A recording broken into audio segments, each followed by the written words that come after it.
Não, E oi, desce, Tá gravando. desce, desce. obrigada por você, por ter online, presencial.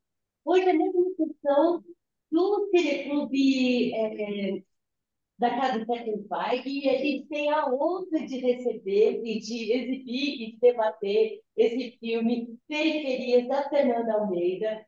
E a honra de ter ela aqui com a gente, junto com a professora Carolina Moraes.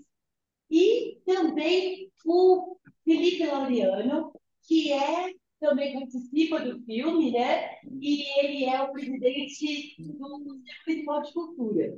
E aí o filme é um curta-metragem, a gente vai ter tempo de poder discutir bastante, né? Debater bastante. Aí eu queria primeiro pedir para a Fernanda dar uma palavrinha, Carolina também, se quiser dar uma palavrinha, depois a gente passa para o Felipe e a gente assiste o filme. O que vocês acham? Sim, sim, eu vou falar um pouquinho inicialmente sobre a questão que permeia o filme, por que que ele, primeiro ponto, né, por que que ele está no plural, periferias e não periferia? Porque eu acho que existem duas vertentes que eu quis trabalhar no filme, né? Uma, trabalhar Petrópolis como uma periferia, como um ambiente periférico em relação ao Rio de Janeiro, né? Porque a cidade carrega muito esse estigma de cidade imperial, como se fosse uma coisa muito descolada, e a gente sabe que a realidade da cidade está muito em volta da capital, né? Oi, Felipe, tudo bem? Tudo bom, querido? Em torno da capital, né? No sentido de tem muita gente que sobe e desce para trabalhar, para estudar, tem essa relação muito próxima com o Rio de Janeiro. Então, eu quis trabalhar um pouco isso, quis falar um pouco sobre isso, que apesar as cidades têm suas diferenças, mas também têm suas similaridades, tem uma relação próxima, e trabalhar assim os corpos periféricos dentro desse território. Por isso a escolha de duas historiadoras negras e dois artistas negros, né, para contrapor essa visão de cidade europeia, imperial. Então, foi, na verdade, uma provocação. O porquê do filme estar no plural é esse motivo, e o filme, na verdade, é uma grande provocação, né? Para tirar um pouco esse estigma de cidade imperial. Então, em linhas gerais, é basicamente isso. Carolina quer falar um pouquinho? Só saudar o pessoal, falar boa tarde para todos e todas e todos que estão por aí, agradecer Fernanda, Lívia, Felipe pelo convite, pela partilha. Eu acho que é melhor a gente falar depois do filme, né? Acho que fica mais interessante até para a gente entender o que que a gente está situando. Só para me apresentar, eu sou Carolina Moraes, sou historiadora, mestre em História da África e trabalho aí na cidade de Petrópolis como professora, principalmente na disciplina de História e Geografia de Petrópolis, né? E aí a gente deixa para conversar depois da exibição. Ah, e estou acompanhada aqui pela OIM. É isso, temos uma companhia.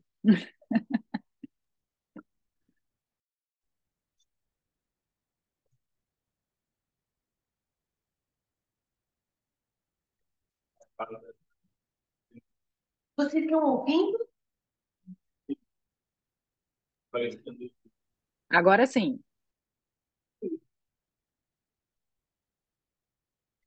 Acho que, antes de tudo, gratidão, né? Muito obrigado. Eu acho que é um momento ímpar. É sempre bom ver as iniciativas também, talvez a construção da sociedade, pegar ela de uma outra maneira, passar por outros olhares. Essa concepção da cidade imperial que foi construída a partir de muitos anos, como a Fernanda disse, é, ok, ela fala um pouco do que é Petrópolis, mas não é só isso. E bem ou mal, isso apaga muitas das histórias que acontecem aqui na cidade, muitos dos processos que nós vivenciamos diariamente aqui dentro do nosso município. Então, eu acho que é legal falar depois do filme até, para a gente engajar a partir dele. Mas é um prazer e daqui a pouco a gente conversa mais. Só não sei o nome dessa princesa que está no colo da Carolina, que ela não se apresentou. É a OIM Cancelar. É que eu estou no fone de ouvido e ela não está ouvindo, mas ela está acompanhando.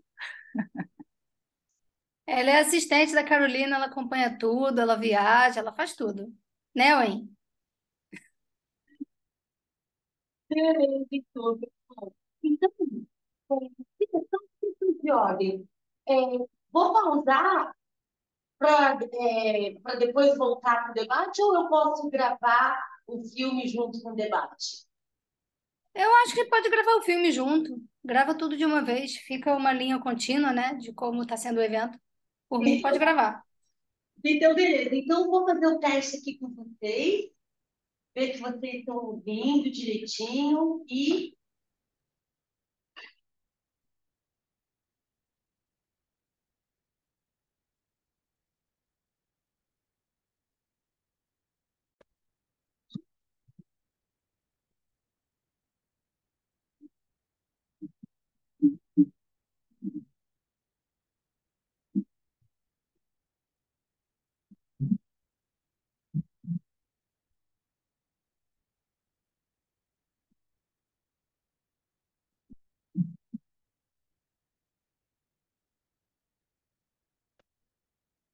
estão ouvindo? Eu Para não mim ouvi, tá sem não. som. Pra mim tá sem som também. Então, peraí. Só Eu acho que tem durante. que compartilhar áudio aí em algum lugar do Zoom. Tá?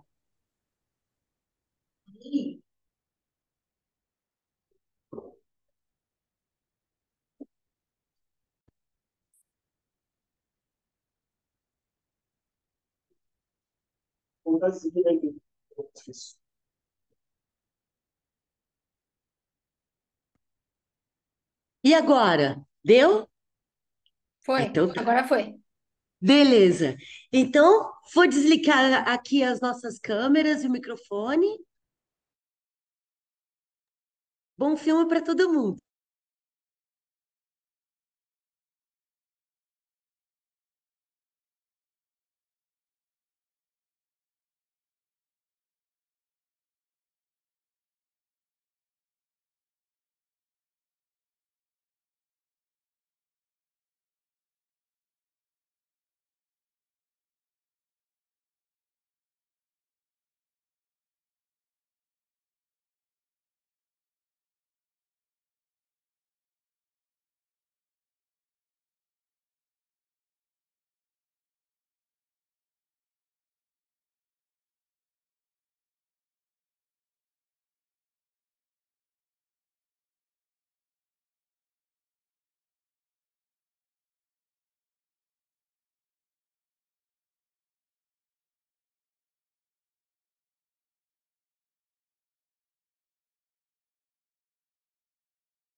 Só um minutinho, pessoal, que deu um problema aqui no projetor.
Oi, pessoal.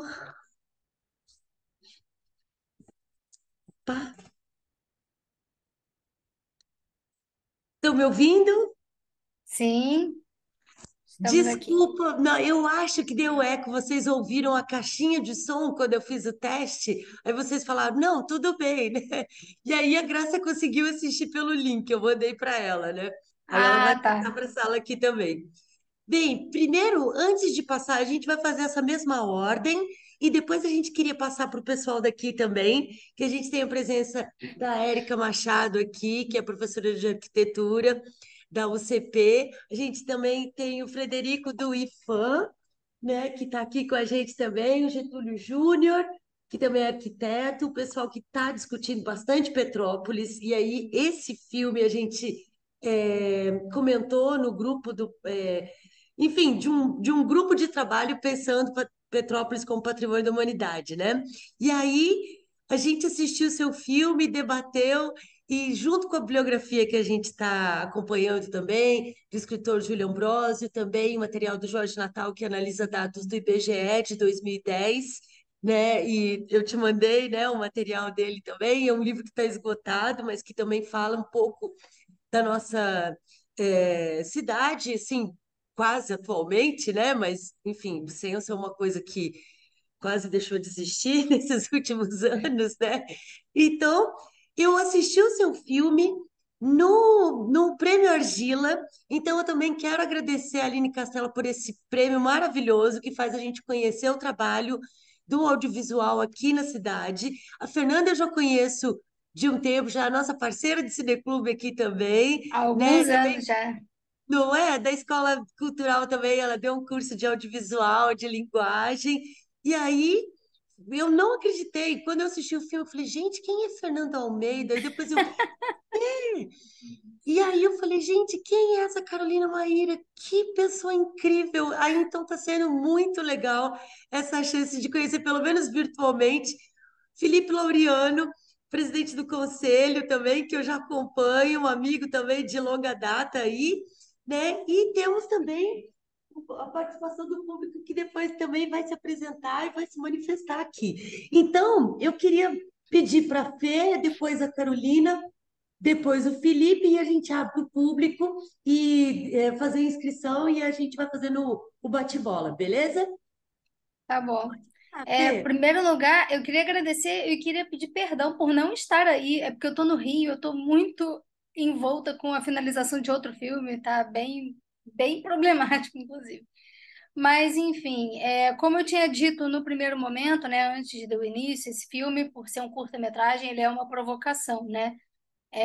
E tinha, como vocês viram no final, tem as logos, ele foi contemplado num edital na cidade, então tinha alguns critérios que eu tinha que seguir, né? E ele tinha que ser um curta-metragem. Por determinação da Ancine, só pode ter até 15 minutos, porque o primeiro corte desse filme tinha 36 minutos. Então, por aí se vê que ele renderia muito mais. Eu cortei muito da Carolina, eu cortei muito do Felipe, da Juliana, eu cortei todos, porque também tem esse problema, quando você entrevista pessoas muito boas, muito inteligentes, fica muito difícil cortar depois. Então, o roteiro inicial tinha 36 minutos, e aí foi um problema, né?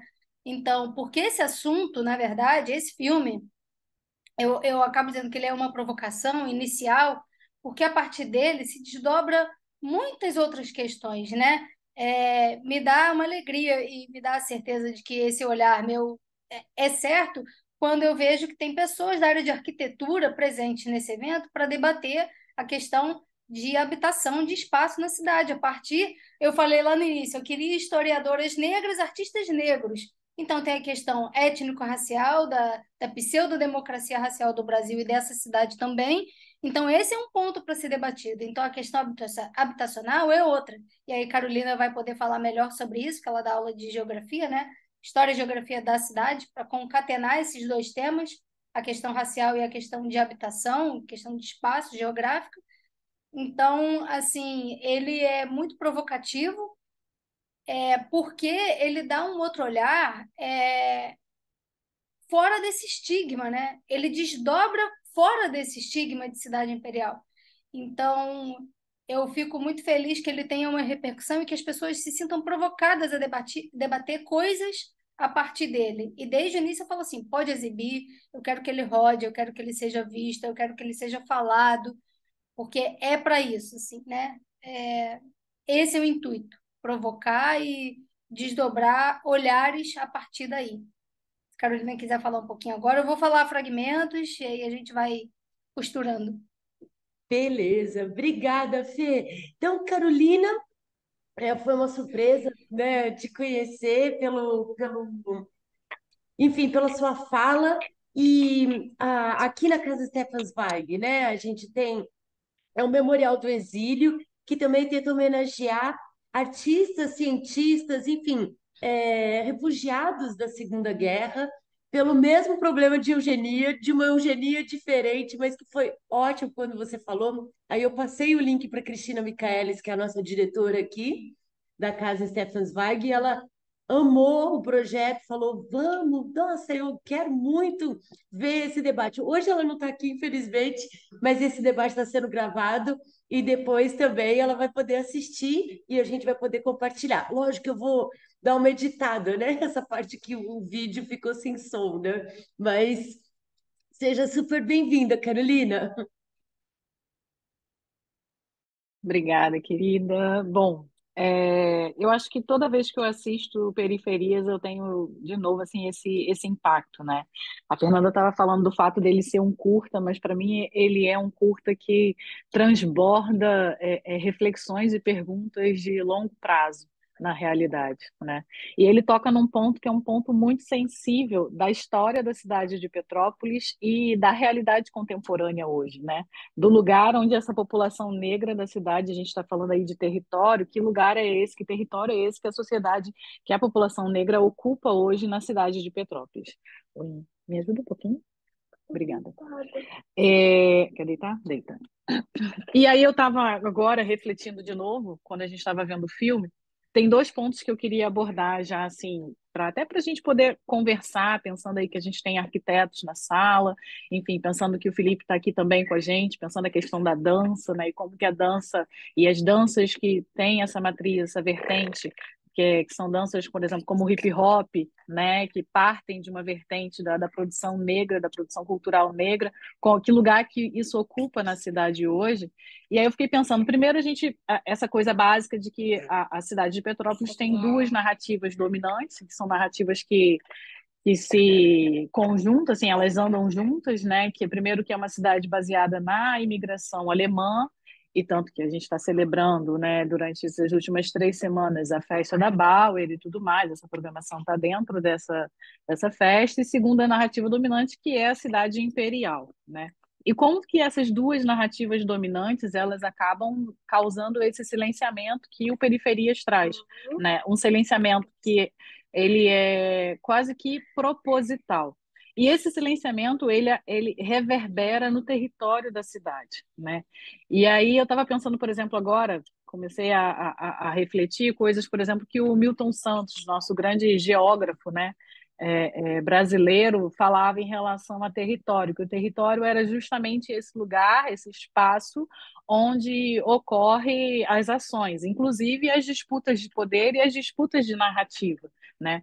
E em Petrópolis a gente consegue perceber isso. E essa disputa de narrativa, ela acaba deflagrando, vamos dizer assim, numa disputa territorial. Então, quando a Juliana, acho que é a Juliana que fala no texto, no filme, ela fala que onde que está essa população negra, né? Que ela inclusive não se via como favelada, ela não conseguia se enxergar dessa maneira porque ela estava imbuída daquela narrativa imperial, né?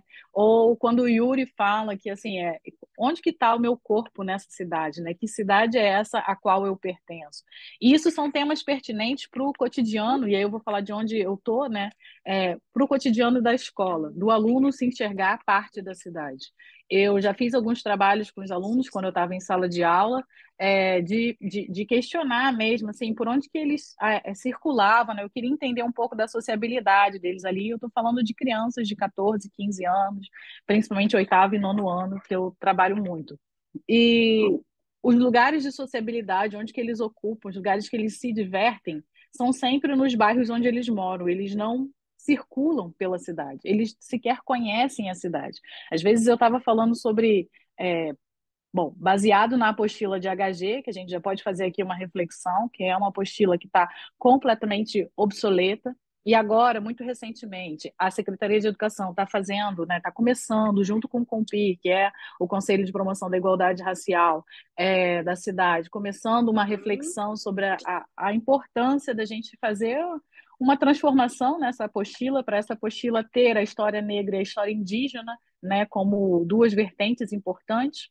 Mas, a princípio, a apostila que é usada pelos professores em sala de aula, ela não aborda essas questões, ou então aborda de uma maneira extremamente rasteira, né?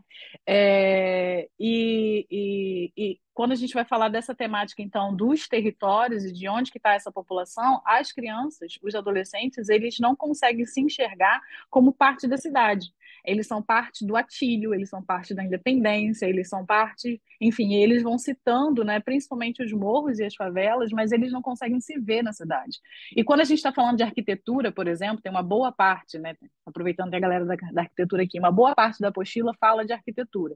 E aí vai falar ali da Avenida Queller, vai falar de todos aqueles prédios que foram construídos, etc, etc. Alguns alunos têm dificuldade, inclusive, para identificar onde que ficam. E olha que a gente está falando da parte central da cidade. Mas por quê? Porque eles não circulam naquela parte. Mas não existe uma lei de segregação realmente, né? O Brasil ele tem um racismo sofisticado, né, e silencioso, em que você não precisa nem de lei para dizer quem é bem-vindo ou quem não é bem-vindo. Mas existem códigos que são códigos e símbolos que são compartilhados por essa sociedade, por essa comunidade, né, que torna determinadas pessoas mais aceitáveis em alguns ambientes e outras nem tão aceitáveis assim. E isso é uma coisa que na conversa e na linguagem dos adolescentes você percebe de maneira muito explícita. Ah, professora, eu não vou lá não porque eu não tenho roupa. Eu não vou lá não porque o que que eu vou fazer lá, né? Então, que lugar da cidade que eu ocupo e como que eu me aproprio dessa cidade. Por outro lado, por exemplo, se a gente vai falar desse tema de território e arquitetura e ocupação do espaço, a narrativa da cidade esquece, por exemplo, que nós temos um quilombo, né, presente e vivo e produzindo cultura e produzindo intelectualidade, produzindo pensamento, enfim, que é o Quilombo da Tapera lá no Vale do Cuiabá, que inclusive faço aqui o convite para todos vocês irem lá conhecer e visitar um espaço incrível, se vocês ainda não conhecem, não é? Mas é um quilombo que não está preso no passado, né? Não é um quilombo daquela narrativa, as pessoas que moram na casa de pau a pique, etc, etc, etc. Mas um quilombo que está hoje, está construindo na contemporaneidade, que está pensando no futuro daquelas pessoas. Eu acho que a gente precisa fazer dois movimentos, que é um movimento, na verdade, que na filosofia Akan, de Gana, ele é transpassado num símbolo chamado Sankofa, né? Que é um símbolo de um pássaro que olha para esse passado para resgatar aquilo que ele precisa para construir um novo futuro. E quando a gente está falando tanto do lugar do negro na sociedade de Petrópolis, quanto na reelaboração dessa narrativa, né, e dessa forma como sociedade, como Petrópolis se apresenta para o muro, a gente precisa fazer esse exercício de Sankofa, de olhar para o passado e analisar e entender aquilo que nós atravessamos e fomos atravessados, e que já não é possível mais a gente mudar aquele status, mas entender o que a gente quer construir para o futuro. Então, para mim, por exemplo, se a gente está falando de arquitetura em Petrópolis, e territorialização, a gente não tem como fazer essa conversa sem chamar o pessoal do Quilombo para dentro dessa conversa, porque existe um saber que eles colocam ali na forma de ocupar o território e na forma de produzir cultura e intelectualidade que precisa ser incorporado na nossa conversa, precisa ser incorporado na nossa narrativa enquanto cidade, né? Eu estou falando nossa narrativa enquanto cidade, mas só para deixar claro, eu não moro em Petrópolis, inclusive é por isso que eu não estou hoje aí com vocês, tá? Mas eu estou na cidade todas as semanas aí trabalhando, enfim. A gente pode aprofundar também esse diálogo. Eu só queria deixar uma última referência, já que a gente falou um pouquinho também em relação à bibliografia, que é a tese de doutorado da historiadora Renata Aquino. A Renata, o nome da tese é Afroinscrições, eu anotei aqui porque o tema é longo. Afroinscrições em Petrópolis, História, Memória e Territorialidades. Formação de territorialidades na cidade de Petrópolis. Ou seja, a Renata ela vai usar todo esse referencial, né, do Milton Santos, do Guerreiro Ramos, enfim, e outros escritores que falam em relação ao território e raça, para discutir a formação da cidade de Petrópolis. E ela vai apontar como que a cidade de Petrópolis ela se forma a partir de uma intelectualidade negra, né, das pessoas que moravam ou que estavam dentro das fazendas, né, que é a base da formação da cidade, como trabalhadores escravizados, e das pessoas que chegaram e foram incorporadas depois, né? Que junto com os imigrantes europeus nós tivemos também uma forte presença de trabalhadores negros na cidade. Então acho que essa tese da Renata ela abre ali uma vastidão de coisas para a gente discutir, conversar e pensar quando a gente está falando de que lugar é esse da cidade, que território é esse e que pessoas ocupam esse território. Inclusive, nos créditos do filme, eu coloquei o nome Rafane Paixão, né, que é minha amiga, historiadora. Ela faz parte da Comissão da Verdade de Petrópolis, inclusive, que investiga os crimes da ditadura, Casa da Morte, enfim. E o nome dela está nos créditos porque ela me indicou a Renata Aquino para ser entrevistada para o Periferias. Acabou que, por questões de logística, de prazo, de entrega, eu acabei não conseguindo. E aí seria inviável fazer um curta-metragem se eu a entrevistasse também, porque seria mais riqueza ainda para dentro do filme, né? Sobre essa questão do território, eu até anotei aqui, né, a coisa do território do centro da cidade, que os alunos da Carolina têm dificuldade de se enxergar ali, porque eles não transitam, né, numa determinada área. Só fazer assim, um pequeno flashback sobre a minha vida. Eu nasci em 82 em Petrópolis, eu tenho 41 anos, e eu saí de Petrópolis para o Rio em 2006, aos 24 anos, para fazer graduação. Estou no Rio de Janeiro agora, fiquei até 2013, 2014, retornei para Petrópolis, passei mais um período, depois eu fui morar na Bahia e agora voltei para o Rio novamente. E desde que eu voltei, em 2020, eu fiquei num trânsito entre Rio e Petrópolis, né? Então, só para vocês entenderem um pouquinho qual é a minha relação com a cidade. Tem uma coisa que é falada no filme, que o Yuri fala. Esse filme, para mim, também foi um pouco essa coisa que a Carolina falou de revisitar o passado, assim, porque dentro esse filme os entrevistados todos contribuíram também para eu mesma encaixar várias peças sobre a minha relação com a cidade. Também foi importante para mim, porque assim, o Yuri fala uma coisa muito interessante, que ele fala que a cidade que ele cresceu vendo não se parece nem um pouco com a dita cidade imperial. E para mim também, né? Eu cresci, minha primeira infância foi na Vila Operária de Cascatinha. Então não tinha nada a ver com cidade imperial. Mas mesmo assim, o meu olhar sobre a cidade, eu demorei a ver muitas coisas. E só quando eu voltei, a minha segunda volta para Petrópolis, depois de passar 8 anos no Rio de Janeiro, que o Rio de Janeiro é uma cidade muito africana, assim, muito mais miscigenada, tem suas nuances também, mas não é um pouco menos segregada que Petrópolis, eu consegui ver uma diferença, e isso também é falado no filme, pelo Felipe e pela Juliana, sobre o Mercadão Municipal, ali perto da rodoviária antiga e da Igreja do Rosário. Que eu não perguntei, eu não estava na minha lista de perguntas nem para o Felipe, nem para a Juliana, e espontaneamente eles falaram sobre esse lugar, o Mercadão, né? Um lugar onde uma parte da população circula e não circula em outros lugares. Nessa minha volta, eu ia tomar cerveja lá às sextas-feiras com uma amiga minha, branca, como eu, e frequentemente, nós éramos as duas únicas brancas dentro do Mercadão. E a gente gostava era de ir para lá. E só nessa volta, depois de 8 anos no Rio de Janeiro, é que eu fui perceber que no lugar que eu costumava tomar cerveja 10 anos antes, 15 anos antes, Chavazano e o Capitólio, perto da Praça da Liberdade, só tem branco, majoritariamente. E o Mercadão tem majoritariamente negros. Então tem a ver com isso que a Carolina falou, né? Você não precisa ter uma lei, você tem códigos. E esses códigos em Petrópolis são muito bem estabelecidos. E eu, mesmo assim, mesmo tendo crescido numa cidade que não se parece nem um pouco com a cidade imperial e tendo essa noção, eu demorei a ver isso aqui. Isso que a Carolina está falando é muito impressionante, né?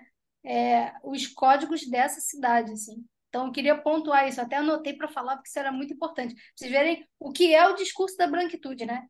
Mesmo eu tendo a noção de ter crescido numa vila operária, eu demorei a ver isso, a ver esse ponto. Obrigada, Fê. Então, agora eu vou passar pro Laureano e depois a gente vai abrir também para a participação do pessoal aqui, beleza? Obrigado, Aline. Acho que eu posso começar agora pelos códigos que a Fernanda falou, que é bem interessante a gente abordar essa visão. Se a gente parar para entender um pouco, a Carolina também trouxe algo que me remeteu a esses códigos municipais, por que que as pessoas não circulam por outros bairros, por que que elas só conseguem consumir coisas dentro do seu próprio local. Bom, esse código social já pré-imposto é que traz uma das passagens mais caras de ônibus do estado do Rio. É a gasolina mais cara do estado do Rio de Janeiro. É a sexta cidade mais cara do estado do país. É, todo esse, essa nomenclatura, esse status que tenta ser provocado para a cidade, tem seus estigmas e tem suas problemáticas que a população não consegue dialogar com isso, a pessoa não consegue viver. Eu tive recentemente, agora segunda-feira, numa audiência pública na Câmara, e a minha provocação foi que eu quero, como presidente do conselho, ver pessoas entrando em um ônibus totalmente aleatório para consumir o forró, o samba de um outro bairro lá na Tigre-Marote que ninguém nunca foi. As pessoas só entram nos seus ônibus para ir para casa. Ninguém entra num ônibus de bairro nessa cidade para consumir algo naquele outro bairro. Se esse bairro não for uma região metropolitana, em aspas, né? Nós temos pequenos centros aqui. Você falou de Cascatinha, Cascatinha tem o seu pequeno centro, tem a Itamaraty, Alto da Serra, cada local você tem um diálogo urbano bem específico e uma rua, porém, de forma macro, nós não temos isso, essa vivência. E isso atrelado a vários estigmas e várias problemáticas que esses discursos trazem. Então, eu vejo que a nossa cidade, ela realmente ela não tem nada imperial. A gente via o pessoal do rock ali em frente à Praça da Área tomando vinho e tocando violão, o pessoal do skate ali em frente à Câmara dos Vereadores o tempo todo. Se tentou de cima para baixo construir uma pista de skate em um local que as pessoas não andavam e até hoje elas não andam e não consomem aquilo porque não é o local deles. Eu aprendi isso com o Nelson Pereira fazendo uma produção que a gente chegou num determinado local e tinha que executar um evento de hip hop e um evento de skate. Só que a gente viu que ninguém do skate ia lá naquele local. Eles iam uns 2 quarteirões depois. A gente falou, cara, então a gente está no local errado. De fato, nós temos que ir até eles. E é isso. A cidade tenta provocar de cima para baixo esses quereres e isso não funciona. É tentar empurrar para algum lugar um morador de rua sem solucionar de fato o problema. Você vê que existe um morador de rua em frente ao Palácio de Cristal. Então, vem na 13 de maio, aí vem um choque de ordem, como chamaram, batendo nas pessoas, jogando spray de pimenta. As pessoas saem dali e vão para o lado B da cidade, como eu mesmo citei no filme. E isso funciona? Não, isso não soluciona o problema. Os estigmas são tantos. Eu lembro do Quilombo agora, a Carolina falou, no último encontro que eu tive lá no Quilombo, as lideranças estavam falando que eles estavam sofrendo ataques e falas bem problemáticas, criticando eles porque eles não viviam em ocas, em casas de pau a pique. Ou seja, eles não podem ter uma antena, tinha uma antena Sky em cima da TV. E aí a crítica foi: ué, mas vocês não são um quilombo? Por que tem internet aqui? É meio. Eu entendo a questão da preservação até, mas a gente tem que entender que as pessoas precisam continuamente evoluir, crescer, e elas bebem dessa fonte. Então, às vezes, as falas que vêm de pessoas daqui da população de Petrópolis tem muito isso atrelado, né? Essas, como eu posso dizer, essas práticas históricas que já estão enraizadas e a pessoa não consegue destacar aquilo da sua própria fala e vivência. Então a gente tem isso a todo momento, a todo tempo, dia após dia é uma construção. Eu costumo falar, adotei a fala de que é um processo. A melhora é um processo, a evolução é um processo. E a evolução nem sempre é para algo que a gente vai encontrar como bom ou ruim. Pode ser ruim também, não deixa de ser uma evolução. Mas eu acho que a gente tenta a todo momento guiar isso para o melhor formato possível. Entendendo também que Petrópolis, a cidade palavra fugiu, eu não vou pegar ela não. Mas essa cidade que recebe diferentes pessoas, diferentes tribos, de diferentes países. Eu estou numa casa que celebra a cultura meu Deus, austríaca. Meu Deus. É, eu estava falando da Bauerfest, que celebra a cultura alemã. Nós temos a cultura afro, está em todos os locais da cidade. Eu passo pela Rua Ipiranga, quase todas as casas têm aqueles porões que é onde ficavam as pessoas escravizadas.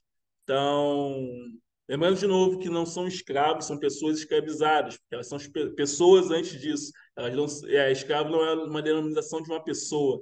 Ela tinha o nome dela e, enfim. E essa provocação é necessária. Falar de mim um pouquinho, falar até da relação do Mercadão. A minha família, parte dela é de Mar de Espanha, de Minas Gerais, família da minha mãe. E o meu sobrenome é Felipe Laureano. O Laureano é da família espanhola, da fazenda que tinha ali em Mar de Espanha, que era essa grande fazenda. O Laureano é da família francesa.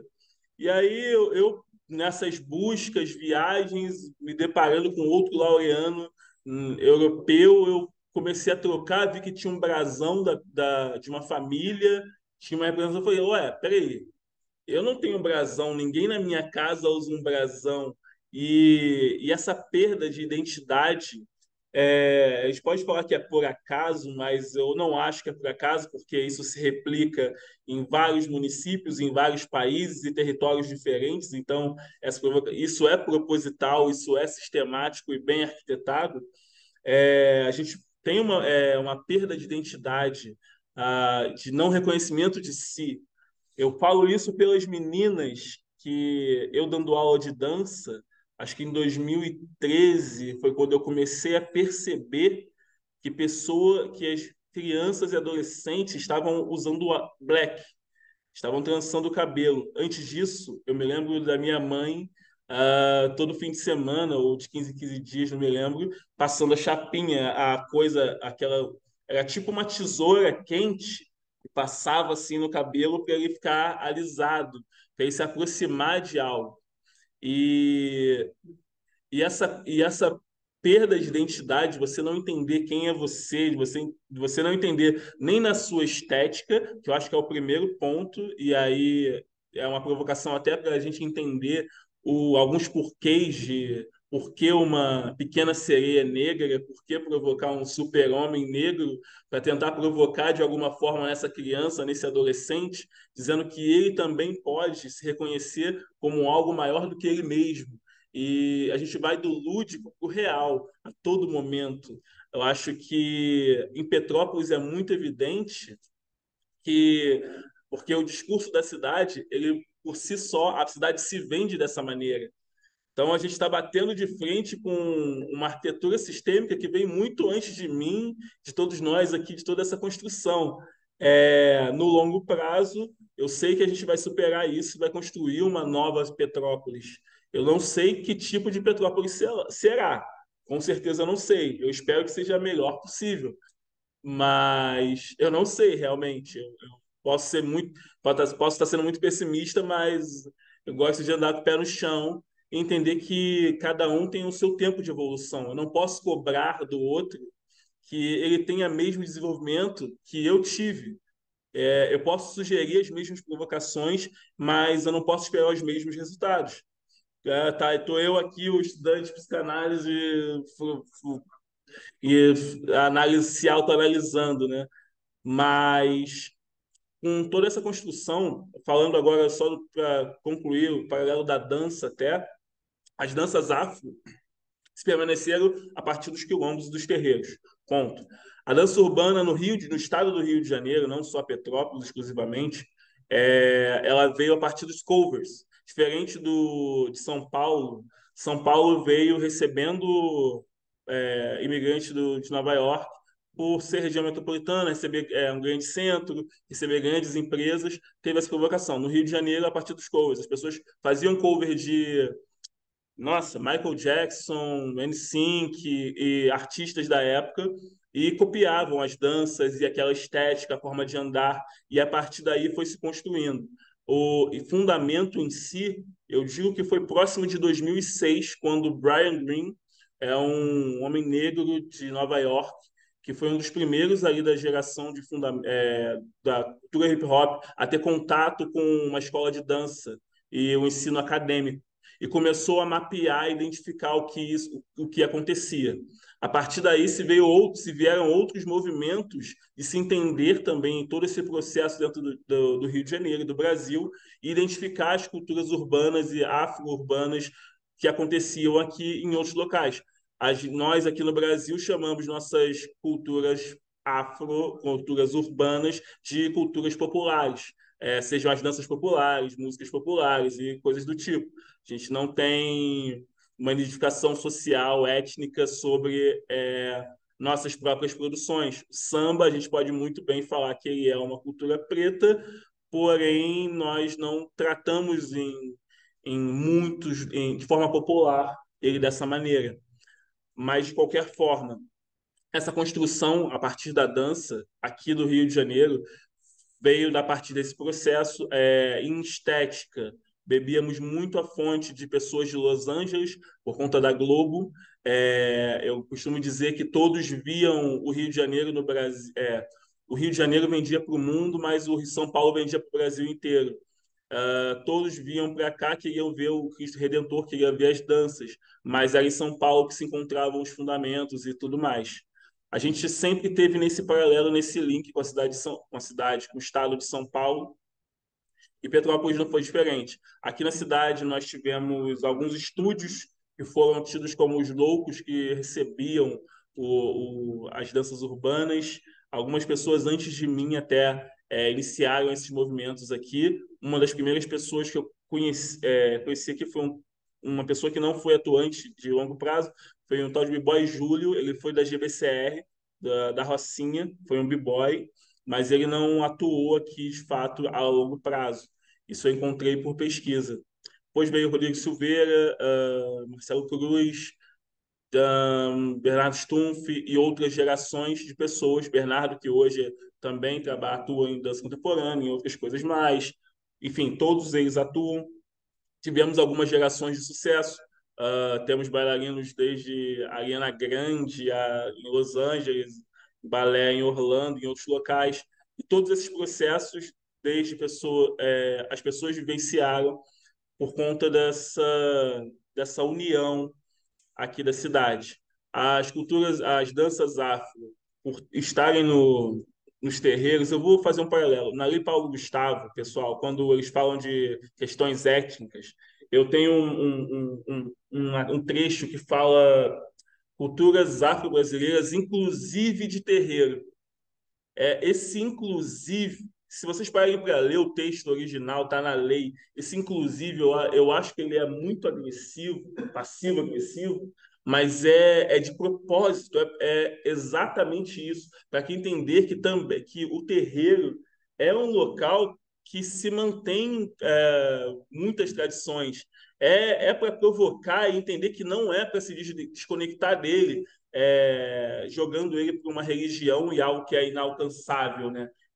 Não podemos encostar, não podemos utilizar, não podemos beber dessa fonte. Enquanto a percussão brasileira bebe muito dessa fonte. O norte-americano não teve a percussão ali dentro da sua formação estrutural, cultural. Então, a gente tem esses pequenos insights que estão acontecendo no Brasil, em Petrópolis, no Rio de Janeiro, que estão ajudando todo esse processo, toda essa reconstrução. E eu vejo isso na cara dos alunos e das crianças, dos adolescentes, nitidamente.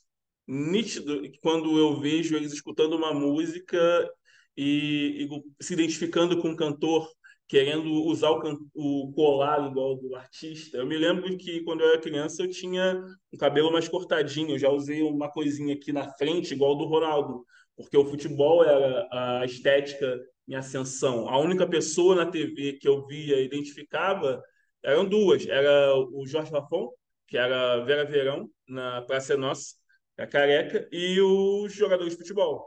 Depois de um tempo foi o Caio do Samba, e hoje a gente consegue provocar essas pluralidades. Falando do homem, é uma coisa, a mulher, então, é outro processo.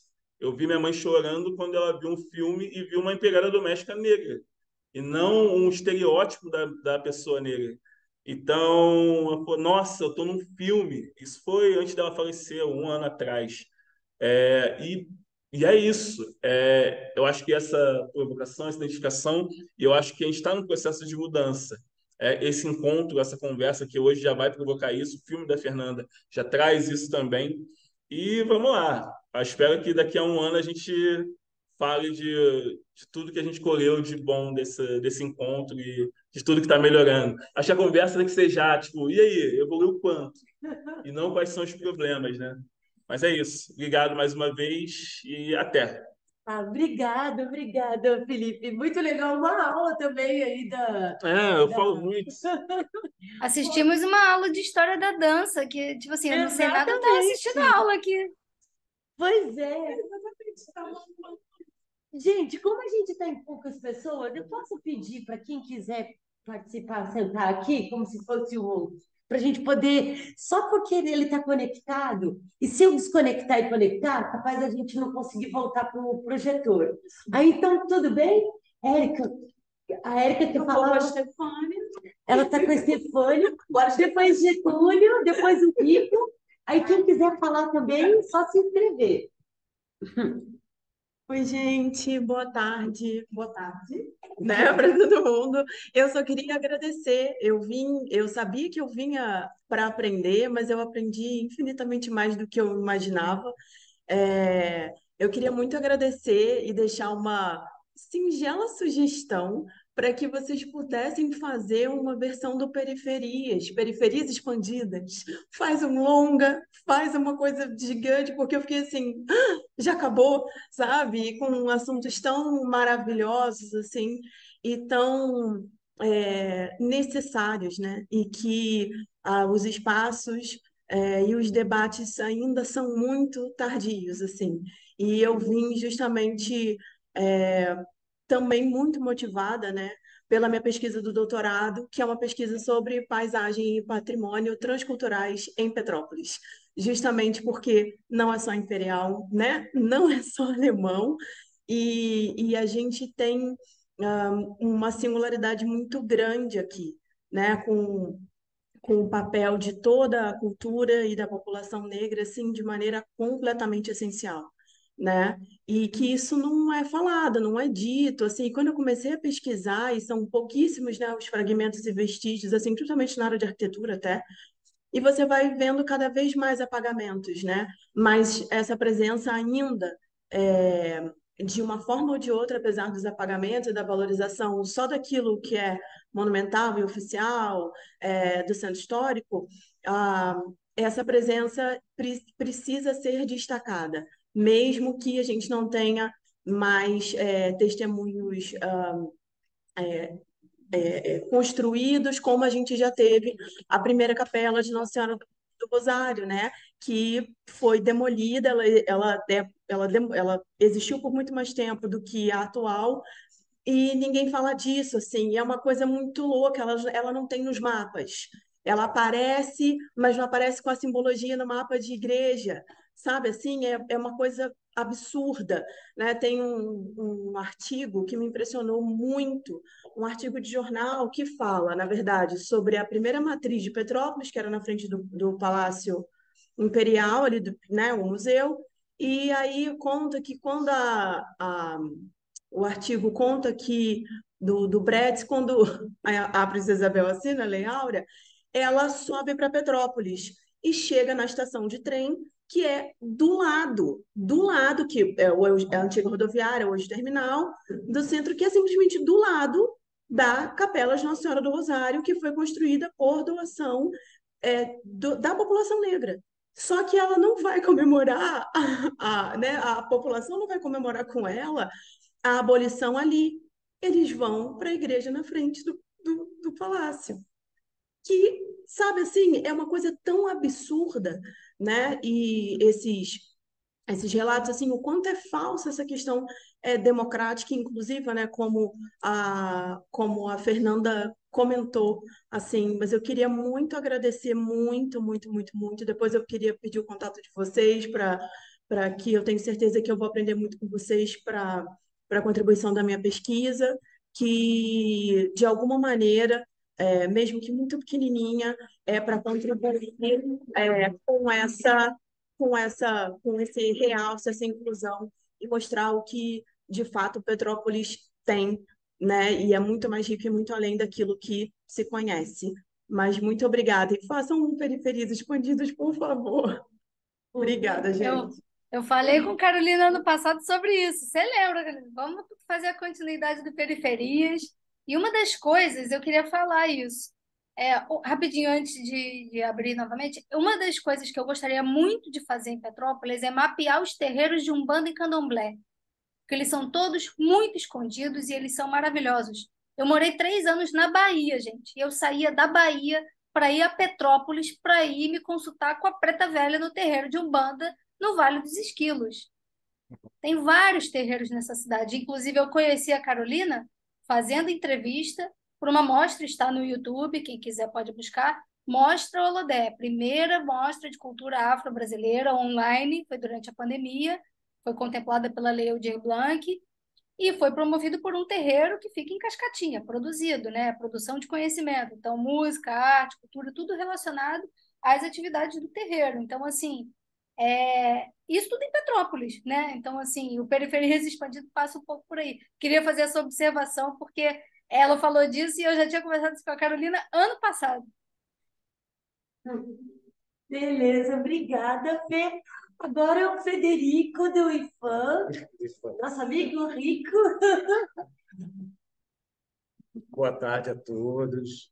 Frederico Araújo, mais conhecido como Rico, sou arquiteto, urbanista e artista plástico também, especializado em mosaicos. Desde não nasci em Petrópolis, mas meus pais já moravam aqui, quer dizer, sou cria da cidade.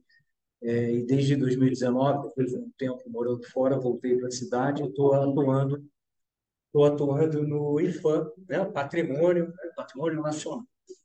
E recentemente, de um ano atrás, caiu na minha mão, por um acaso, o livro do Júlio Ambrosio, Geografia Petropolitana, que recomendo a todos. E foi a primeira vez que eu li ou ouvi uma história diferente. Porque a história de Petrópolis, ela até, hoje, para mim, já é até meio cansativa, já, né? A história toda, né? Dom Pedro I, Dom Pedro II, blá, blá, blá. Parece que não existia esse território antes, né? Dessa história toda que, se perguntar para qualquer um, todo mundo sai falando sem parar. Então, se a gente for pensar nas datas, né, você vê, Petrópolis foi fundada em 1843, né? A abolição da escravatura em 88, proclamação da República 89. Como assim, né? Cadê? Cadê os negros na história petropolitana? Cadê os índios, os mineiros, os cariocas? Não, só se fala desse império, dessa aristocracia, só se fala dos alemães, né? Sim, sem problema, não tem problema nenhum dos alemães, mas assim, se supervalorizou a atuação deles na cidade. Eles chegaram muito depois. Toda uma história antes. Né? Então, assim, quando a gente faz isso com a nossa história, a gente está abrindo mão de um patrimônio. A gente está abrindo mão de coisas muito valorosas. Eu estava aqui o Laureano falando, né? A gente tão pertinho do Rio de Janeiro. Caraca, o carnaval no Rio de Janeiro, olha o que é isso. Que evento que é esse? Pessoas do mundo inteiro, uma festa afro, uma festa de essência afro-brasileira, né? Todo mundo reconhecendo, valorizando. As pessoas se identificam, né? Até que ponto a gente se identifica com a Bauerfest? Né? Vamos ser sinceros, né, gente? Se você encontra um chucrute na cidade, você não encontra chucrute em lugar nenhum. Né? Então, assim, tem uma narrativa aí que a gente tem que contestar. E esse livro começou a mexer comigo e logo em seguida eu recebi pela Lilian, né, esse vídeo que a gente acabou de assistir de novo, que foi super, né, veio bem a calhar, super pertinente nos pensamentos que eu estou recentemente buscando para tentar. Não é que a história está contada errada, mas pelo menos ela está incompleta. Né? No mínimo, ela está incompleta. E quando a gente não conta a história toda, a gente está abrindo mão de coisas importantes, né? Então, esse evento hoje é mais um capítulo nesse sentido. Petrópolis tem que contar a sua história completa, né? Sob o risco de uma cidade que está em ruína sem perceber. É isso que o Yuri conta lá no vídeo dele. É perfeita aquela frase. Porque é isso. É uma cidade que a gente não se identifica. Esse é um grande problema da cidade de Petrópolis. Boa parte da cidade não se identifica com ela. Então, a gente tem que rever isso e contar essa história de vida para a gente se valorizar, se identificar, se reconhecer e poder mudar o curso que a gente está indo. Por quê? O centro histórico está lá, né? Todo o esforço aí dos órgãos de patrimônio tentando se manter. Manter aquele plano urbanístico muito bom para uma geografia muito complexa, que carrega um desafio enorme você construir em uma área tão declivosa, tão chuvosa, né? Tão arborizada, enfim. E aí você sai do centro, vale tudo. É isso mesmo. Você sai daquela área, daquela elite, aquela área que tipo quer marcar essa história, né? Quer contar essa história, né? Materializar essa história. Você sai dali, não importa mais. As pessoas podem se pendurar e a gente aceita que, de tempos em tempos, morrem 100, 200 pessoas. Até que ponto isso, né? Isso é completamente absurdo, né?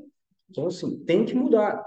Esse plano do Keller deveria ter sido usado para o resto da cidade. Continuar construindo nesse modo. Construindo a parte baixa. Né? Que dignidade tem essas pessoas que têm que subir 200 degraus para chegar na sua casa? Quando elas estão doentes, como é que faz? Né? Subir com as compras.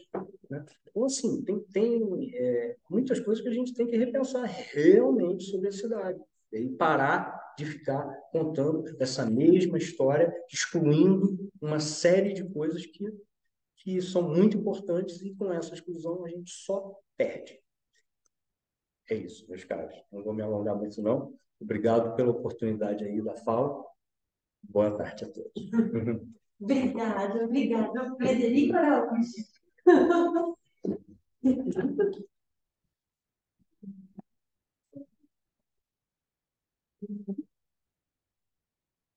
Olá, pessoal.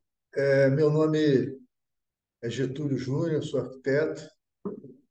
Tenho frequentado Petrópolis há 50 anos, mas no último ano, pela minha aproximação com a Lília, eu tenho descoberto várias coisas na cidade. Várias coisas na cidade, várias coisas no município, vamos dizer assim.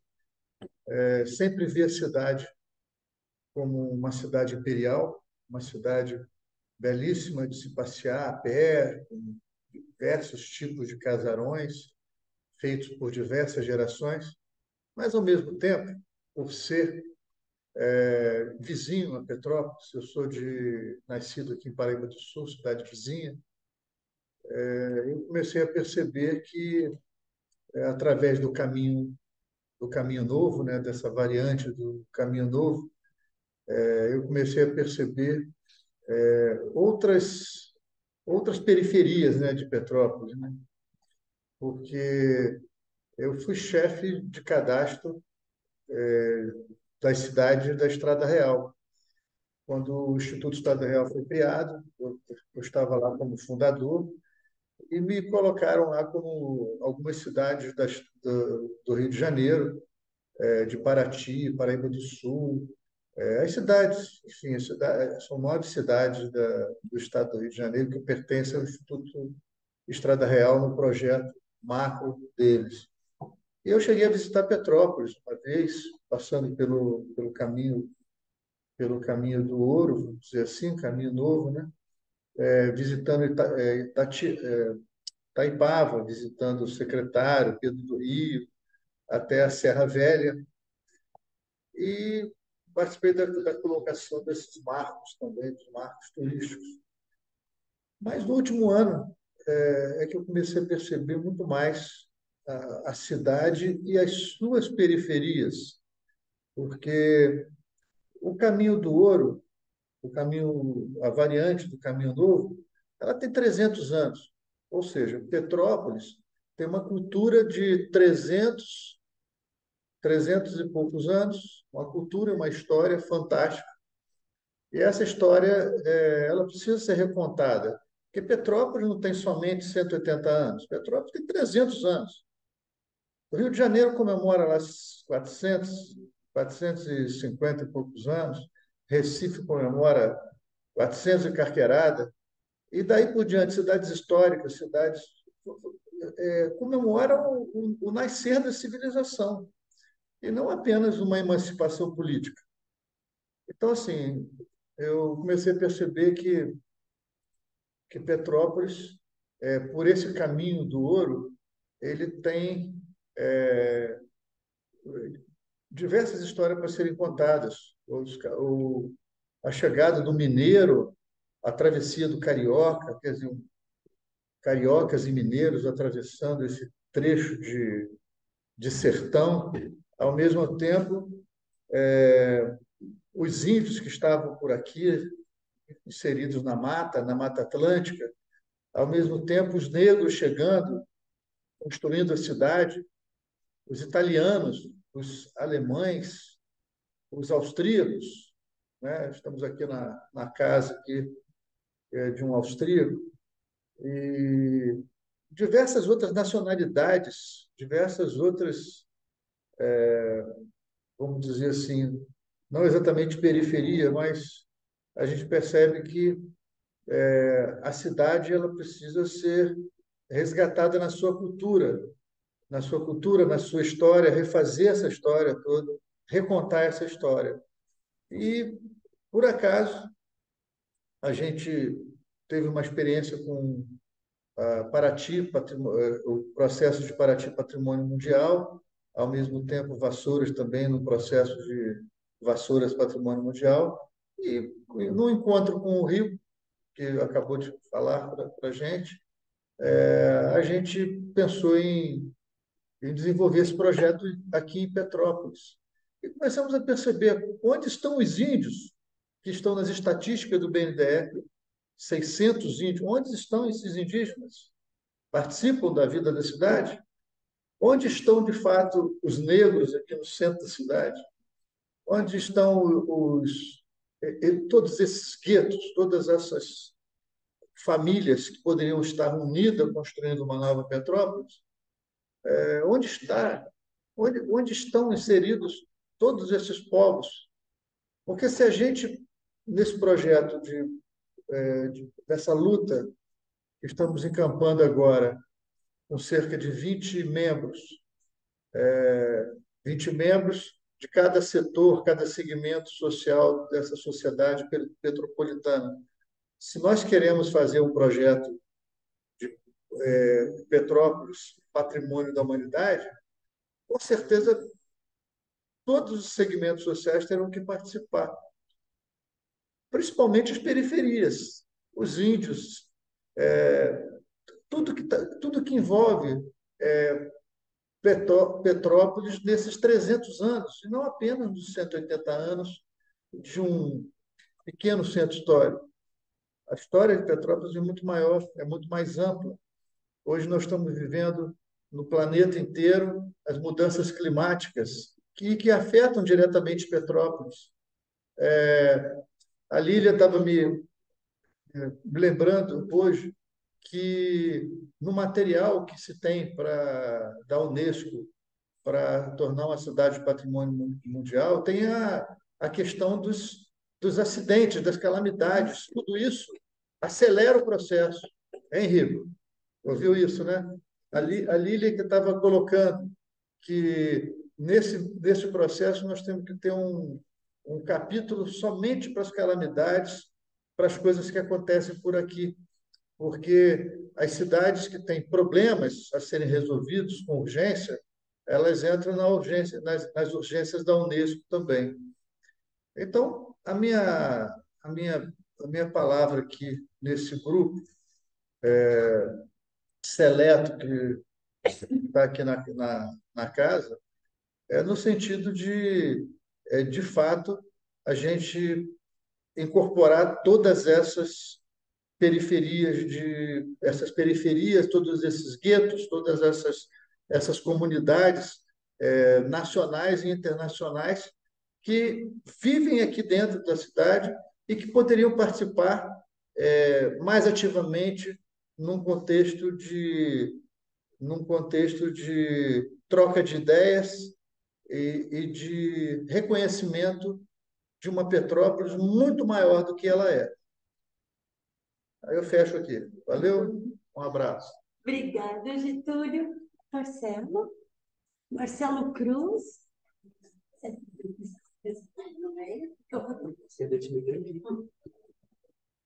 Boa tarde, meu nome é Marcelo, trabalho com danças aqui na cidade. Agradecer pelo nosso presidente aqui por ter me mencionado agora há pouco na sua fala.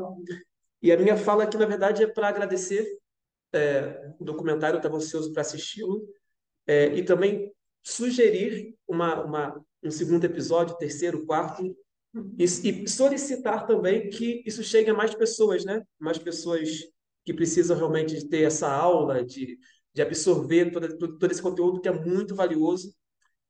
E perguntar também se existe a possibilidade de a gente exibir trechos desse programa em um programa de TV que nós temos, desse conteúdo, é um programa de TV que nós temos aqui na região serrana e na Baixada Fluminense também. E é isso. Agradecer e parabenizar. Essa é a minha fala para vocês. Muito obrigado. Marcelo, já te digo que sim, está liberado. Depois pega meu contato com a Lília para a gente trocar informações. Pode exibir o filme quando você quiser, onde que você quiser, está liberado. Nenhum problema, tá? Depois pega meu contato com a Lília, Tá bom. Eu vou, tá eu vou bom? inclusive pedir às diretoras das escolas que eu dou aula, que são 6 escolas aqui na cidade, para que a gente faça a exibição desse documentário nas escolas, dentro da minha atividade, e abrir roda de conversa, até se o Felipe puder estar indo também para falar, vai fortalecer muito. Muito obrigado, tá? Eu que agradeço, fico honrada. Aqui, eu queria só falar um paralelo, até para a gente refletir. O último dado do IBGE trouxe uma queda da população de Petrópolis, né, para 292 mil. A evasão da cidade tem sido muito grande. Eu acho que vai também a partir dessa ideia, dessa fala do Rio, que é a não identificação das pessoas com a própria cultura local. Ou seja, pode existir um discurso também de que as chuvas provocaram as pessoas a invadir a cidade, porém, se ela não se identifica com o local onde ela reside, ela não volta. Eu não conheço uma pessoa que queira voltar. Assim, não conheço quem gosta de voltar, mas, de fato, a pessoa vai no município com problemas de segurança, com outros problemas estruturais que Petrópolis não sofre, porém ela não quer voltar, exatamente por essa falta de identificação, esse distanciamento social que é provocado, o desconforto que é provocado. Então, acho que essa problemática já é evidente com esses números. Só trazer também esse fato. A tua fala me representa isso. O IBGE já provou, que Petrópolis não vive para Exato, exato. Mas eu acho que essa falta de reconhecimento é justamente fundamental, porque mesmo que ficar nessa cabeça, quando você tem o apego, quando você tem, né, a referência, as pessoas voltam. Sim. Então, por que não voltam? Né? E é justamente o que você falou, eu acho que é justamente isso, porque mesmo com toda uma realidade muito difícil, quando a pessoa tem a identificação, ela não quer sair dali. E por que as pessoas estão indo embora? Né? É uma pergunta muito Essa cidade é excelente, ela é próxima do Rio de Janeiro, próxima da capital. Sim. Então, não tem por que você não estar aqui. Só que são pequenas coisas que acontecem e existem, que acho que a mudança está em nós, né? Tá? Cabe a nós enxergar onde a gente pode alterar algo. E essa pequena provocação vai, de fato, fazer uma grande mudança, mas é isso. A gente já está vendo esse problema, isso é bem ruim. Acho que se o número continuar crescendo, da evasão do município, a gente vai criar outros problemas que já não são esses. Ah, eu só fazer um pedido para Carolina e para Fernanda, se for possível, de eu pegar o contato de vocês, porque eu esqueci, acabei esquecendo Claro. de falar sobre isso, porque eu gostaria, se possível, de exibir o curta no curso de Arquitetura e Urbanismo da UCP, da qual eu sou professora, coordenadora, Claro. e se a gente pudesse, se vocês tiverem data, claro, né? Para a gente fazer um evento em outubro, na Semana Científica do meu centro acadêmico, porque eu acho que seria muito legal a gente ter uma visibilidade maior, né, do que a gente passar em uma disciplina ou outra em sala de aula e a gente tem essa oportunidade anual que ainda não aconteceu. Aí, como a data ainda está distante, se for possível, eu falar com vocês e a gente se combinar para encontrar essa data, se for possível, ou senão a gente faz em outra oportunidade, mas a gente queria muito, já é um debate que a gente traz no curso, mas a gente precisa aprender muito mais e com certeza com vocês todos, se o Felipe quiser ir também. E Vai. aí a gente amplia esse debate nesse universo também, né, do curso. Obrigada, eu esqueci de falar antes. Tá bom. Todo mundo pode falar com a Lília, que ela tem meus contatos, a gente não tem problema, nenhum. Depois a gente alinha. Para mim tá tranquilo. Beleza. Beth, também aqui da nossa equipe da Casa Stefan Zweig, ela é responsável pelo educativo. A gente também tem aqui a Leda e o São Paulo também, que fazem, enfim, esses eventos acontecerem aqui também. Somos todos uma equipe. Pode É falar. isso aí, gente. Acho importante, né, a gente que trabalha aqui na casa, também vir aqui falar um pouquinho, né, sobre a nossa experiência, é, como um todo, né, de vida, mas também aqui dentro desse espaço cultural, né, desse museu, como que isso acontece, né, essa relação toda com a periferia mesmo, né? Mas antes de falar um pouquinho sobre isso, quero agradecer aí a Fernanda, a Carolina, todas as pessoas aqui presentes e pelo filme, né, pelo curta, e também a tamanha importância que esse tema tem para a gente hoje, né, inclusive nesse dia de Bauerfest acontecendo, né? Essa discussão é muito importante aqui para a gente. Para mim também, eu já pesquisei também sobre esse tema, né, do movimento negro em Petrópolis.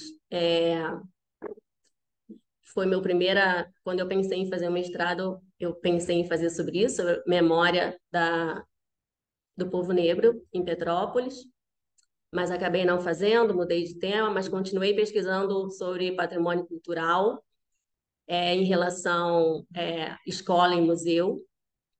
E depois eu vim trabalhar aqui na casa e hoje eu percebo assim, eu percebo muito essa questão, né, aí a gente usando o tema do filme, né, a periferia dentro desses espaços, né?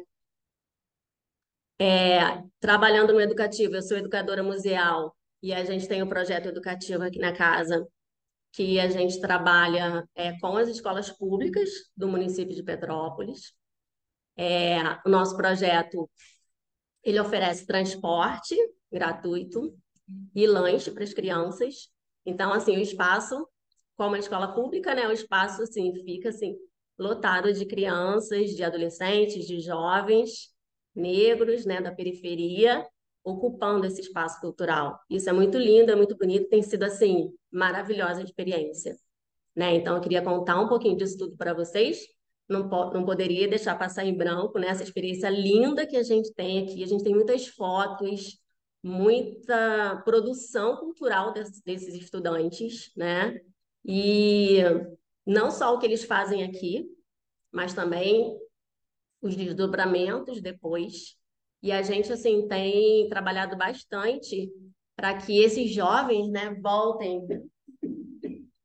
para visitar a casa, trazendo a família, os amigos, enfim, trazendo a periferia para cá, né? Aí eu estou utilizando o tema do filme. A favela, né? Trazendo esse público, né?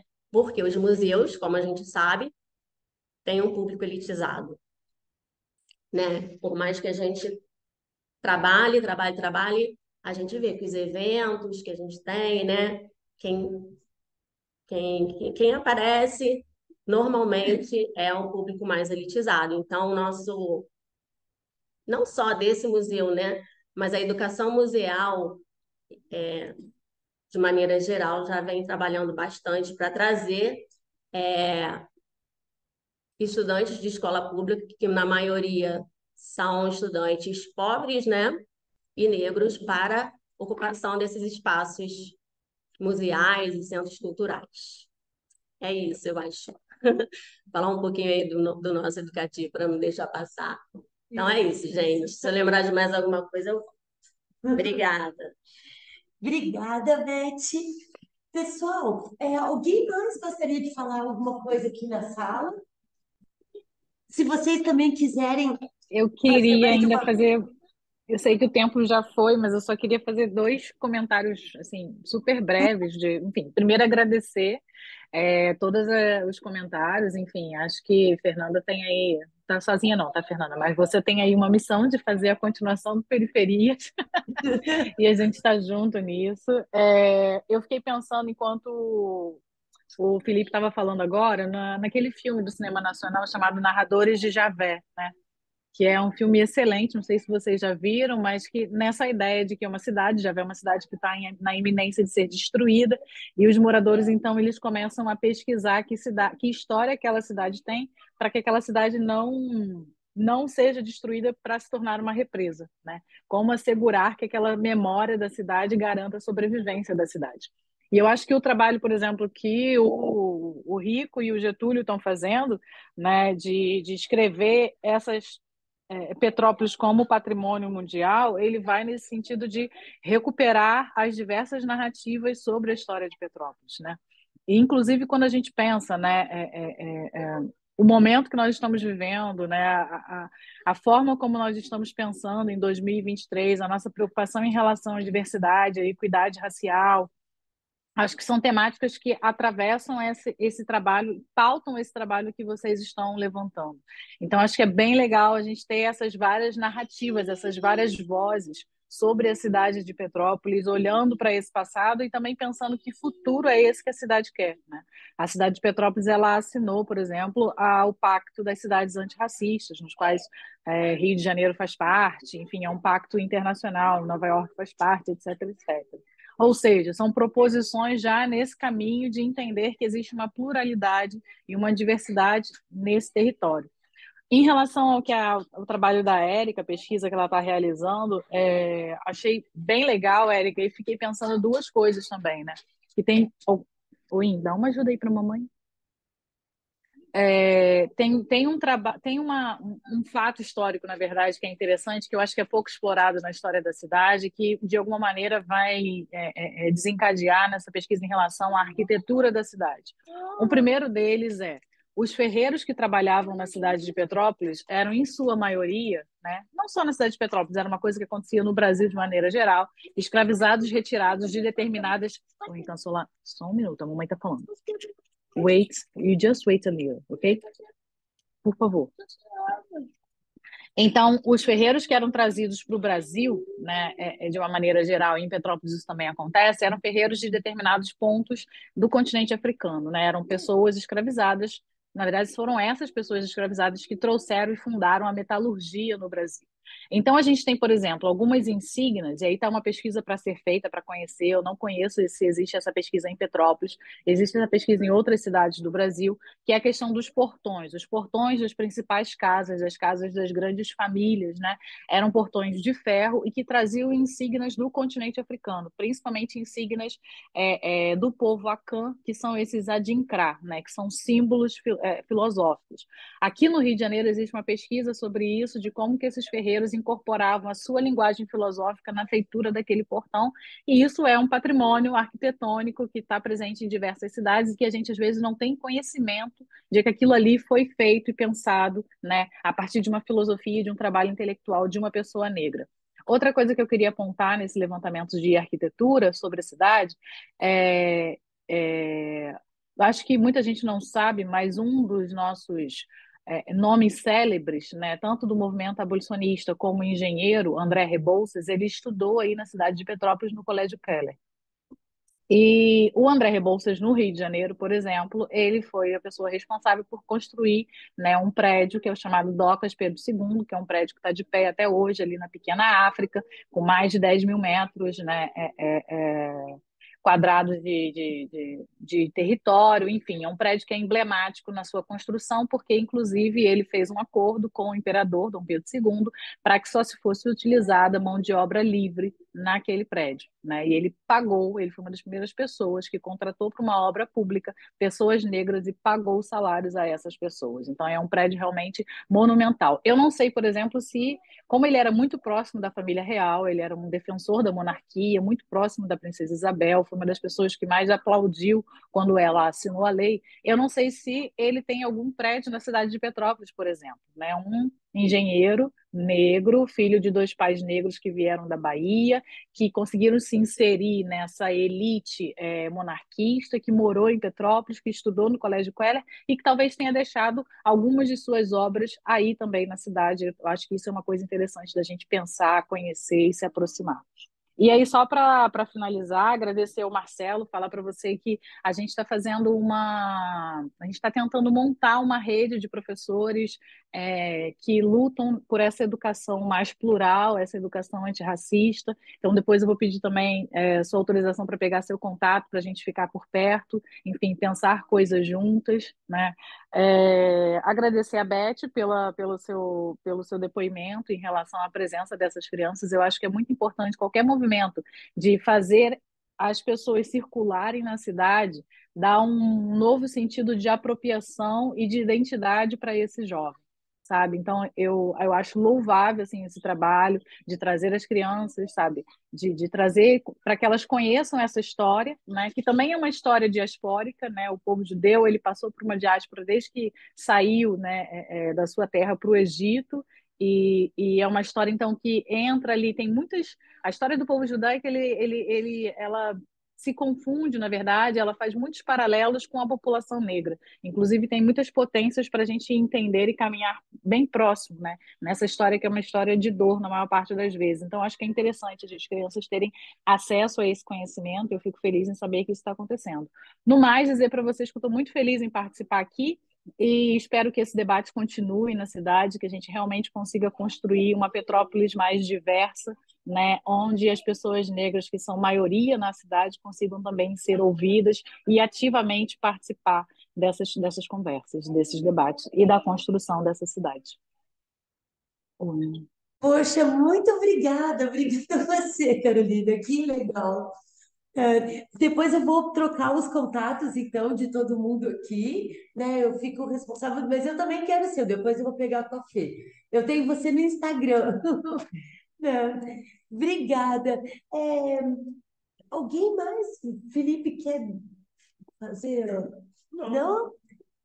Então, pessoal, eu que agradeço vocês demais por essa oportunidade. Também acho incrível a ideia da gente ter. Deixa eu mudar aqui essa luz.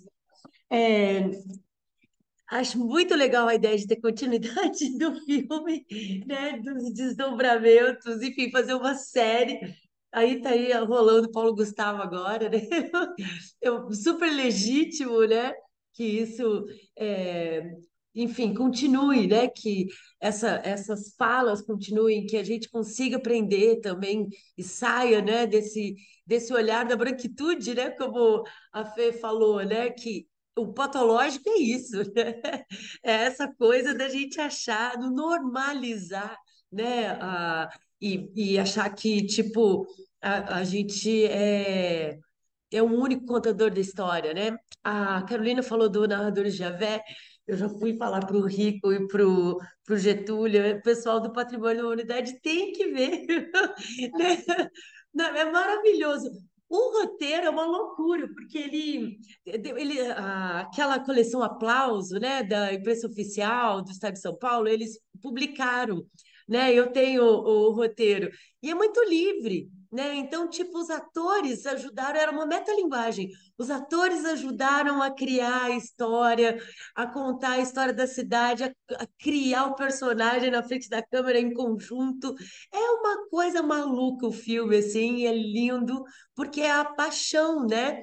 Porque da mesma forma que o Laureano fala dessa falta de identificação, tem alguma coisa aqui muito forte que faz a gente ficar, apesar de tudo, né?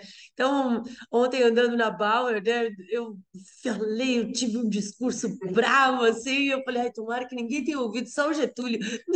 E depois você acorda e fala, gente, eu amo essa cidade, ela é tão bonita, olha esse sol, olha esse frio, né? Enfim, é uma coisa meio esquizofrênico, né? Mas, de qualquer forma, é muito bom saber, né? Petrópolis estava do lado do poder, né? Então, por isso que a gente tem acesso a tanta coisa aqui, a gente tem tanta história aqui, né? Tantas pessoas ilustres, é, enfim, tanta história apagada, né? A gente precisa mesmo contar. E aí, para a gente foi uma honra. E amei, Carolina, você fazer essa afinidade, né, entre as duas histórias do povo negro e das diásporas, né, da comunidade judaica. E, enfim, Eu queria falar uma coisa. isso é muito legal. Eu tinha Por esquecido. favor. É que uma pesquisa recente que a gente tem feito, na verdade, vem até de uma comunidade etíope, de algumas pessoas que vieram aqui para Petrópolis e estão de fora. Enfim.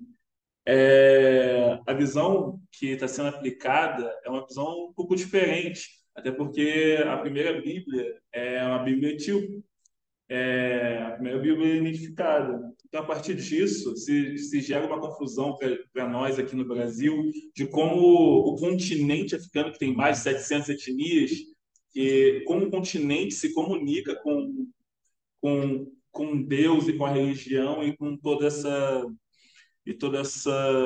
dinâmica ao longo do tempo.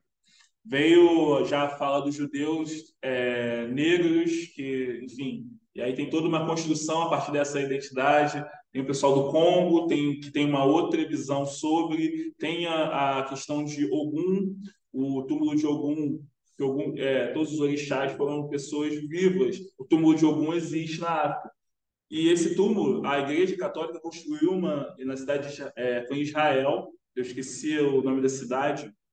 Construiu. A Igreja Católica tinha esse costume de construir sobre cemitérios uma igreja ali. Tanto é que a Igreja do Sagrado Coração de Jesus aqui no centro era um cemitério quilombola. Então, e foi construído por cima. Até o Felipe Graciano trouxe até essa informação numa pesquisa que foi construída ali, uma igreja e tudo mais. E na África é exatamente a mesma coisa. Não sei se é uma tentativa de apagar a história, talvez, né, por conta da aquisição e outros processos, mas esse é um processo de identificação e reconstrução para a gente.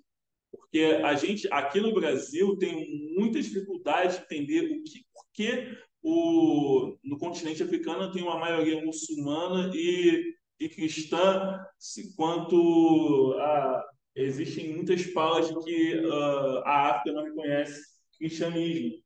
E essa conexão e essa comunicação com o divino, com o sagrado, a partir das culturas africanas, tem a sua especificidade, que é legal se entender como ela se construiu dentro desse processo, né? E o que é dito. Eu lembro de um amigo da Angola, ele me falando que ele estudou que eu lembro que era um angolano, um indígena e eu. Ele estudou que o início da civilização do mundo foi lá, na África, na Etiópia.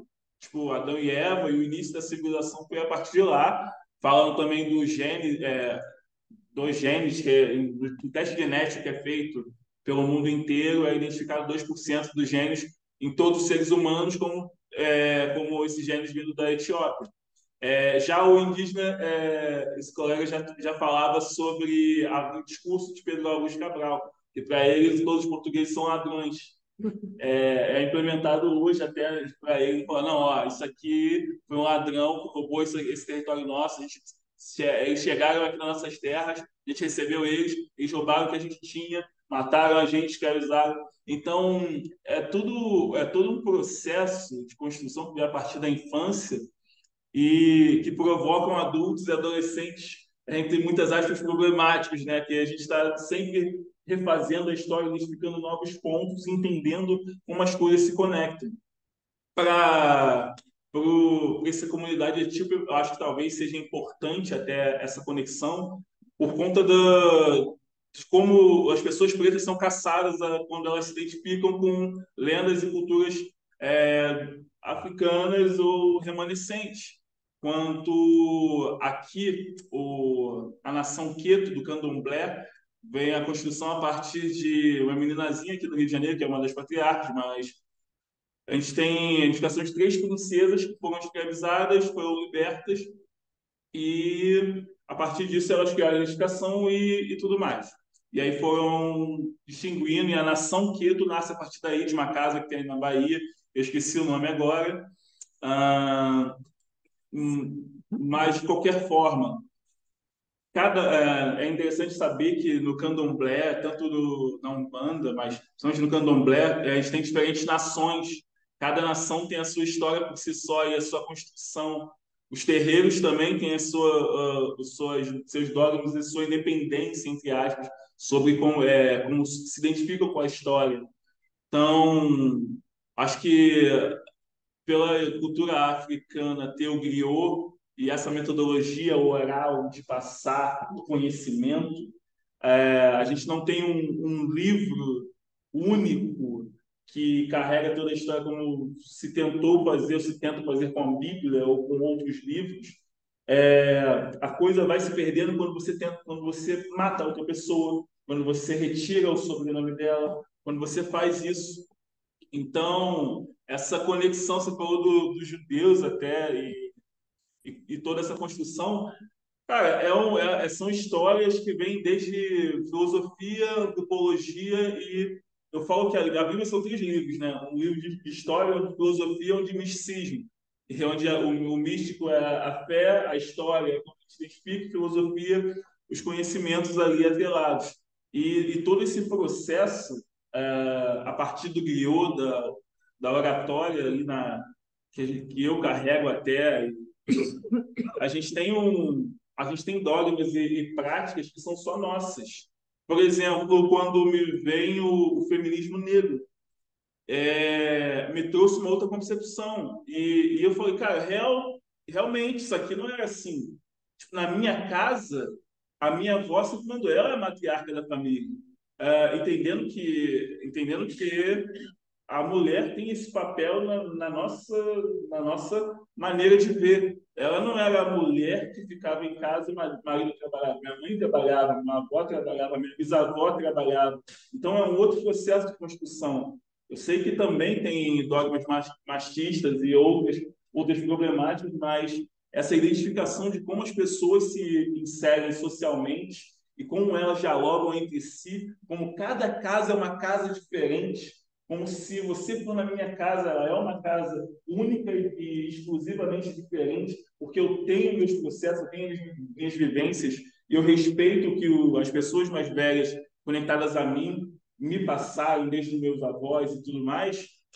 É essa construção social que eu acho que a gente busca, né? E de fato, para mim, eu sou um problema, porque eu não represento todas as pessoas pretas, eu não sou igual a todas as pessoas. Eu tenho a minha vivência ali perante a Igreja Católica, terreiro de Umbanda, terreiro de Candomblé, vivências com outros amigos de outras culturas e toda essa coisa atrelada. Eu sempre gostei do conhecimento de filosofia, principalmente. Então, parar e ficar discutindo, e ficar com dor de cabeça, de ficar tentando pensar, eu sempre gostei dessa coisa de provocar e falar, é isso, mas não é isso, e se for isso, e eu falei, cara, eu não entendi nada, mas alguma coisa vai sair. E essa coisa da filosofia provocar. Mas eu tento a todo momento sempre tentar criar espaços que deixem outras pessoas falarem, até para eu entender como eu conecto essa pessoa, entendendo que ela é totalmente diferente de mim. Ela enxerga o mundo de outra maneira, de outras cores. E é isso. Eu acho que a gente está nesse processo aqui em Petrópolis de construção ali no segmento de culturas afro-brasileiras, quilombolas de matrizes africanas.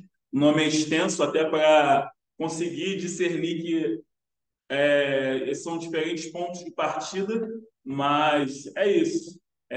De novo, espero que ano que vem a gente tenha algo já bem construído. Talvez um livro, um filme, quem sabe, mas não sei o que vai ser. Pode ser um espetáculo musical, quem sabe. Mas vamos lá, né? Beleza, obrigada, Felipe. Então, pessoal, agradecer a presença de todo mundo, da nossa amiga Grácia, que está aí em Salvador, aí é a nossa amiga do Cineclube. Obrigada por estar aqui com a gente também. Eu ia pedir para ela falar, mas ela é tímida, e eu falei, então não vou, não vou forçar, não. Mas vou agradecer sua presença, tá bom, querida?